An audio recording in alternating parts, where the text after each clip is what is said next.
Praise the Lord. നമ്മുടെ സ്നേഹം മറ്റുള്ളവർ അറിയണമെന്നില്ല, അത് മറ്റുള്ളവർ അംഗീകരിക്കണമെന്നുമില്ല.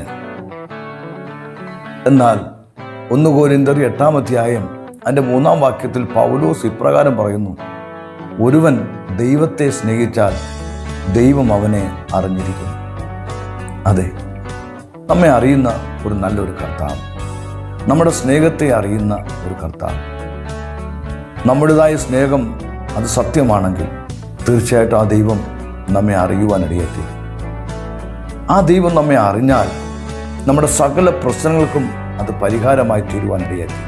സത്യവേദ പുസ്തകത്തിൽ പഴയ നിയമത്തിലും പുതിയ നിയമത്തിലും അനേക ഭക്തന്മാർ ദൈവത്തെ സ്നേഹിച്ചതുകൊണ്ട് അവരുടെ ജീവിതത്തിൽ ദൈവം ചെയ്ത അത്ഭുതങ്ങളെക്കുറിച്ച് കാണാൻ സാധിക്കും.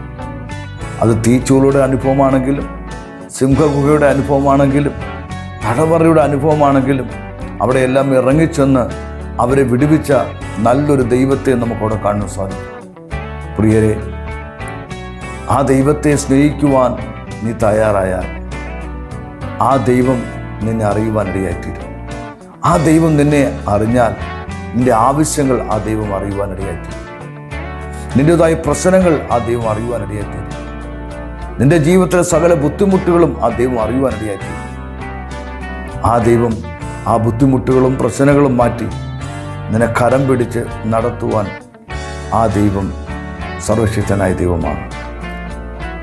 ആവശ്യമില്ലാത്ത മറ്റുള്ള സ്നേഹങ്ങളൊക്കെ നമ്മെ മുറിവേൽപ്പിക്കുമ്പോൾ, നമ്മെ വേദനിപ്പിക്കുമ്പോൾ ദൈവത്തെ സ്നേഹിക്ക്. ദൈവം നിൻ്റെ കൂടെ ഇരുന്ന് ദൈവം നിന്നെ വഴി നിർത്തുവാനിടയായിത്തീരും. ഈ വചനങ്ങളാൽ ദൈവം നമ്മെ അനുഗ്രഹിക്കുമാറാകട്ടെ. ആമേൻ. God bless U.